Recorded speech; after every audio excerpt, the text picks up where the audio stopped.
नमस्कार, आप सभी का स्वागत है और आज हमारे साथ हैं आप सभी के चहेते ईशान यानी शक्ति जी। बहुत बहुत स्वागत है आपका। Thank you so much. बहुत सारी खबरें लेके आ रही है शो को लेकर के अलग अलग तरह की खबरें आ रही हैं। सबसे पहले आपका reaction.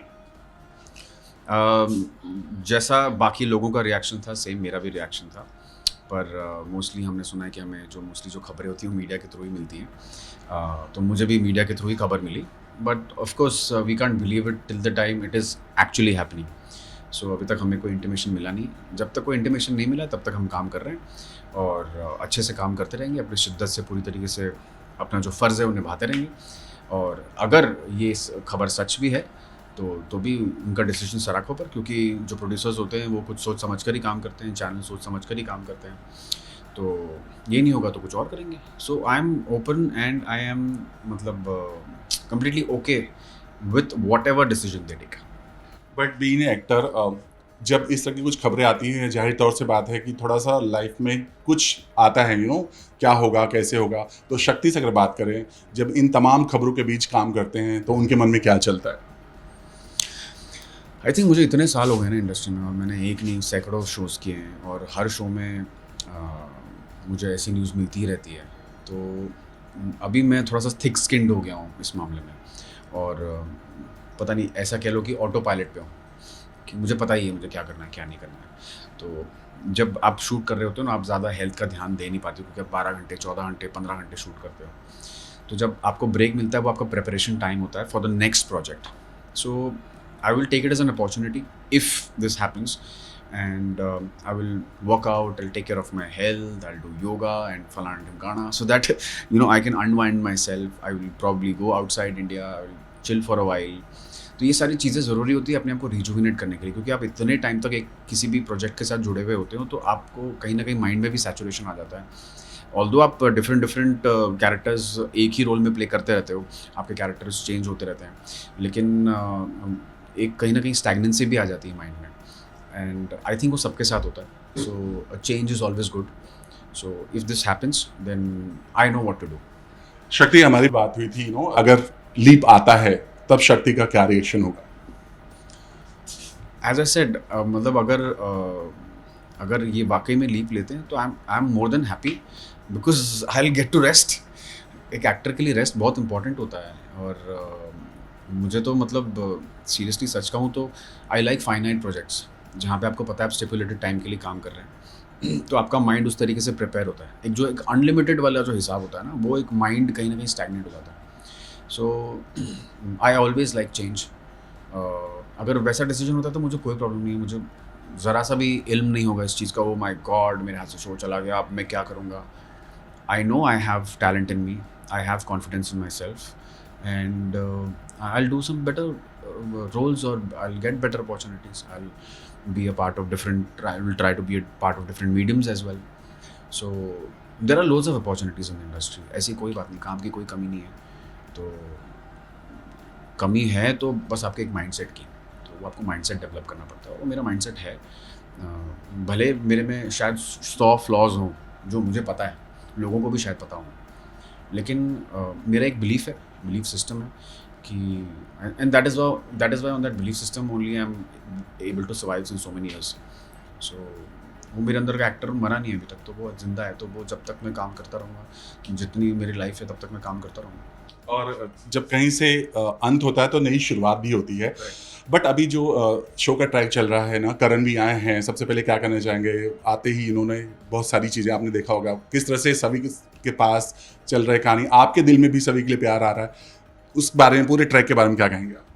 He's a very fun guy, and he keeps trying a lot of Marathi words in the show, although he doesn't know Marathi at all, लेकिन फिर भी वो ट्राई करते रहते हैं। तो वो मुझे although उनके ऊपर हमेशा गुस्सा करना होता है, लेकिन वो जिस तरीके से मराठी बोलते हैं मेरी हंसी छूट जाती है। तो मैं उनको बोलता हूँ कि प्लीज़ आप अपने क्लोज में मराठी वर्ड यूज़ कर लीजिएगा, मेरे सामने आप हिंदी में ही बात कीजिए, क्योंकि मतलब फिर मेरा सीरियसनेस ख़त्म हो जाता है, क्योंकि वो इतनी फ़नी तरीके से बोलते हैं।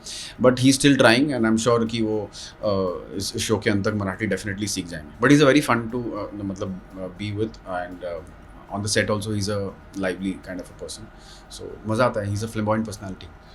आई एम श्योर आपको बहुत सारे कॉल आते होंगे इस शो को लेकर के आपके बहुत सारे पर्सनल खबरें आई थी, आपने भी सुना होगा कि आप खुद नहीं आ रहे थे सेट पर, किसी ट्यूब के यूज़ करते, इस पर कुछ कहना चाहेंगे? एक्चुअली क्या होता है कि हमारे यहाँ पे 3 यूनिट चलती है, तो जो ईशान है वो तीनों यूनिट्स में होता है, तो ऑब्वियसली मैं तीनों यूनिट्स में प्रेजेंट रह नहीं सकता।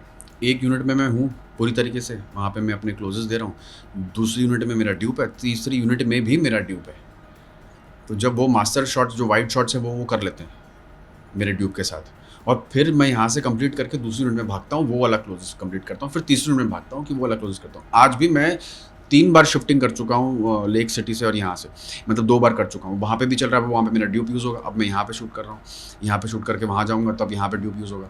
तो ड्यूब्स इज़ नेसेसरी बिकॉज आपको 35 मिनट का टेलीकास्ट निकालना है। अगर मैं टैंट्रम्स थ्रो कर रहा हूँ तो टेलीकास्ट कैसे हो रहा है? मैं यहाँ पे 9 से 9 बैठ रहा हूँ, 10 से 10 बैठ रहा हूँ, जो शिफ्ट्स लगती है वो टाइम पे बैठ रहा हूँ। I am a very professional in this matter and I understand producer psyche also. He is putting in so much of money, effort, creativity to build a show. इतना पैसा खर्चा होता है, चैनल इतना पैसा खर्चा करता है। अगर आप एज एन एक्टर प्रोफेशनल नहीं होंगे तो फिर प्रोड्यूसर कहाँ से कमाएगा? प्रोड्यूसर खुश नहीं तो चैनल खुश नहीं, चैनल खुश नहीं तो हम कहाँ से खुश? तो ये पूरा चेन है जो आपको एक प्रोफेशनल सर्कल मेंटेन करके रखना पड़ता है, और उसी से आप मार्केट में टिकते भी हैं। अगर आप हम्बल हैं, सिंसियर हैं अपने काम में, तो डेफिनेटली आप टिकेंगे। And I think by God's grace भगवान ने हमेशा मुझे ग्राउंडेड रखा है, सिंसियर रखा है इस मामले में। मेरे लिए मेरा जो काम है वो पूजा की तरह है, मैं पूजा करता हूँ मेरे काम की। तो मैं अनप्रोफेशनल कभी भी बिहेव नहीं कर सकता अनलेस एंड अनटिल मैं बीमार पड़ गया हूँ, मैं उठ नहीं पा रहा हूँ अपने बेड से, वो अलग बात है। जब भी ऐसी भी हालत हुई है तब उन्होंने मुझे बहुत सपोर्ट किया है मेरे प्रोडक्शन हाउस में, and they have been very good to me. I would like to give special thanks to Pankaj, who's a production guy, and he बीच में मैं 2-3 दिन ठीक नहीं था, but he handled me really well, और उन्होंने मतलब बहुत अच्छी तरीके से सब कुछ स्मूथली सब कुछ कर लिया। थैंकफुली वो टाइम 25 मिनट का टेलीकास्ट था तो हम बच भी गए, तो हमारे पास 1-2 दिन का बैंक भी होता था। लेकिन अब तो खैर 35 मिनट के टेलीकास्ट में हमारी हालत टाइट हो जाती है, क्योंकि कई बार हमारे एपिसोड्स भी लेट टेलीकास्ट होते हैं बिकॉज ऑफ इतना फुटेज निकालना है दिन में, और जब खास करके सारा फोकस सभी ईशान के ऊपर है।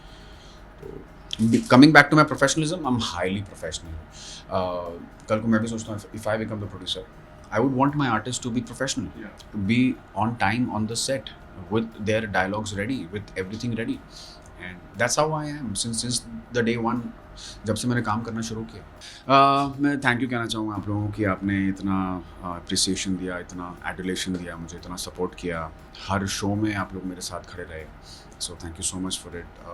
मैं आप लोगों को फैंस नहीं कहता हूँ, पर मैं आप लोगों को वेल विशर्स कहता हूँ। So thank you so much for being my well wishers, and मैं प्रॉमिस करता हूँ कि आप लोगों को मैं एंटरटेन करता रहूँगा, या तो ये शो में, या तो अगले शोज़ में, या तो जितने भी आगे आने वाले जो प्रोजेक्ट्स हैं मैंने, definitely I will try my level best to keep you entertained, and I love you guys.